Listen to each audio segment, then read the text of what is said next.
On this segment, we take a look at a murder that occurred in 1993 here in Lumberton, Robeson County, North Carolina. It was July of that year, and it involved the father of one of the world's most famous athletes.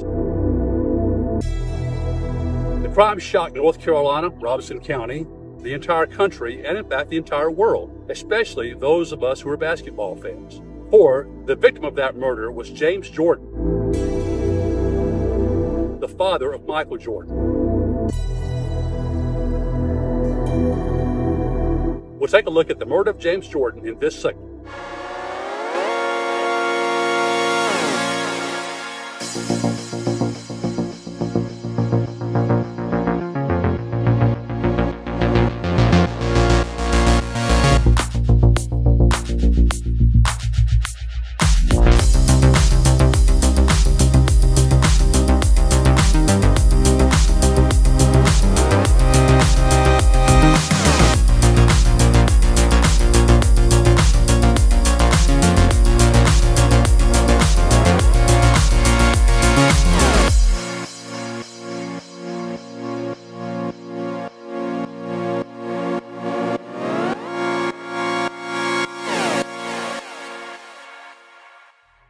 James R. Jordan Sr. was a native of Wallace, a small town in eastern North Carolina. He married Dolores Peoples and served in the Air Force, stationed in Texas and Virginia, where their first son, Ronnie, was born. The Jordans moved to Brooklyn, New York in 1963 so James could study to be a mechanic under the GI Bill. Michael Jordan was born in New York on February 17, 1963. Eventually, the Jordans tired of big city life and the crime that came with it and returned to eastern North Carolina, settling in Wilmington. James Jordan was a bigger fan of baseball than basketball, and it was the first sport he taught his son Michael to play. But seeing his son's potential, James supported Michael's basketball pursuits when Michael led the University of North Carolina to a national championship and later the Chicago Bulls, where he became, in the opinion of many, the best all-around basketball player in NBA history and the most popular athlete in Chicago.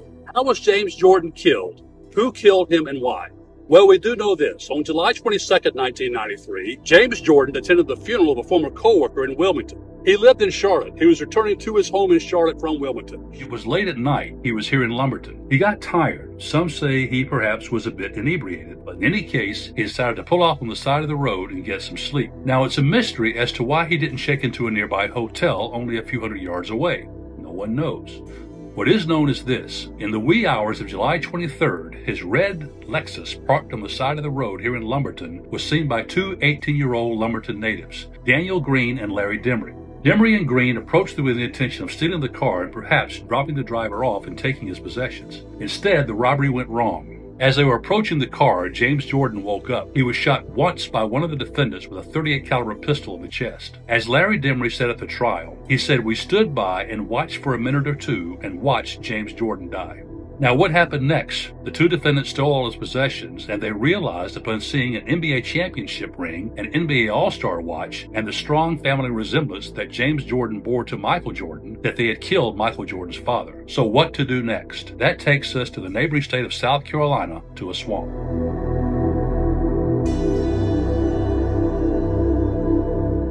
Thanks to his son's financial success and notoriety, James Jordan was eventually able to live a carefree lifestyle. James Jordan loved to gamble.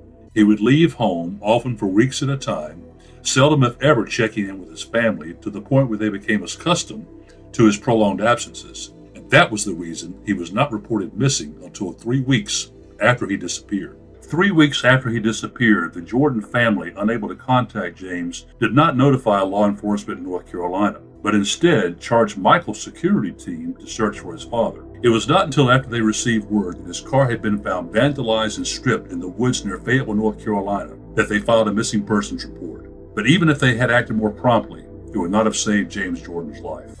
Well, now that James Jordan was dead, what to do next with the body? The killers had to dispose of the body. Larry Demery had worked in McCall, South Carolina previously, so he knew where to go. So with the body in the car, Green and Demery drove here to McCall, South Carolina, at a place called Gum Swamp, that you see right here, with a bridge overlooking the swamp. It was there in the middle of the night. Although it's a busy road now, it was abandoned then, or very quiet then. It was there in the middle of the night that the two killers took James Jordan's body and dumped it over the bridge into Gum Swamp. The body was discovered some weeks later by two fishermen with James Jordan's legs wrapped around a tree. It was impossible to determine who the person was or even if the person was old or young. All they knew was that it was an African-American male, and the body was so badly decomposed and no one came forward to claim the body. So, South Carolina authorities had no choice but to preserve the hands and the jaws of the body and had the rest of the body cremated. That was before his red Lexus was discovered in Cumberland County, North Carolina. So now there are 3 jurisdictions involved in the investigation of the case, although it took time for all 3 to put all 3 pieces together. Robeson County Sheriff's Department, the Cumberland County Sheriff's Department, and the authorities here in McCall, South Carolina.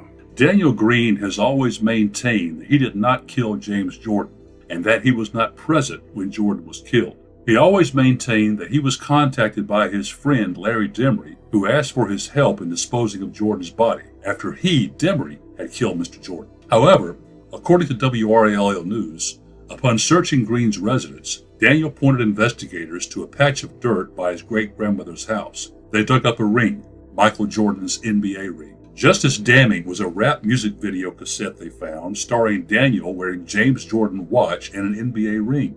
At Daniel Green's murder trial, Michael Jordan's brother Larry identified the jewelry as gifts from Michael to his father. The jury never heard the music video because the judge thought it too prejudicial. Still photos from the video were shown in court, but the rap video was leaked to the media. While Daniel Green admitted taking part in covering up James Jordan's murder, he denied being involved in the killing. Larry Demery testified that Green pulled the trigger that killed James Jordan, but according to WRAL, Daniel Green says he was at a cookout with his mother, sister, several friends, and a girlfriend named Bobby Joe Murillo. Multiple witnesses, including Bobby Joe, corroborate his story. But when the case went to trial, Daniel's defense didn't spend much time exploring Daniel's alibi and only called 2 witnesses. Bobby Joe, the girl Daniel was allegedly with that night, was not called by the defense to testify. Defense attorneys probably thinking the witnesses would not be seen as credible. Whether Daniel Green was at the scene when Jordan was killed is key to the case. But if Green was there, who pulled the trigger is irrelevant. The felony murder law in North Carolina says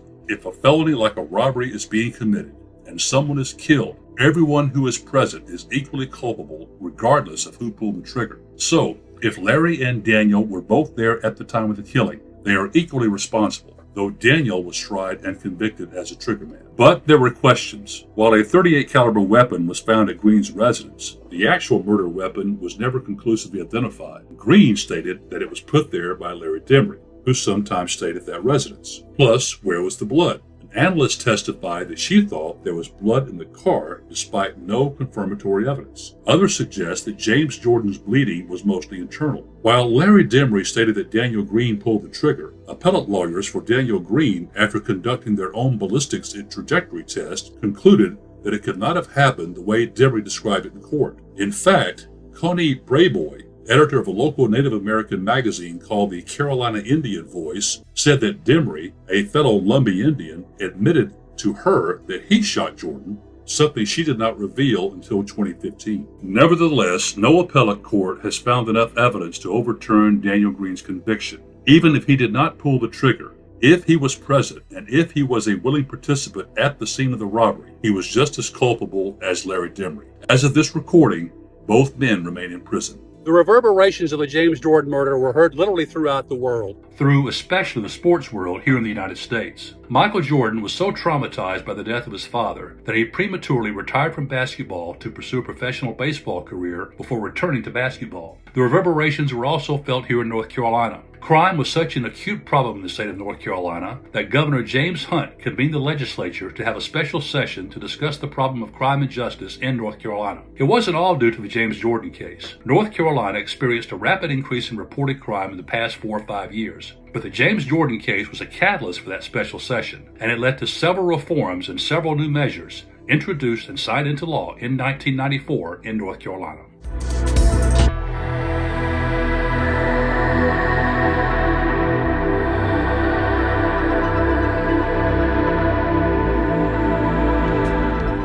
Well, I hope you enjoyed this edition of Crime Chronicles. As we delve into the darker side of human nature, we invite you to join us on our journey by liking and subscribing to our YouTube channel.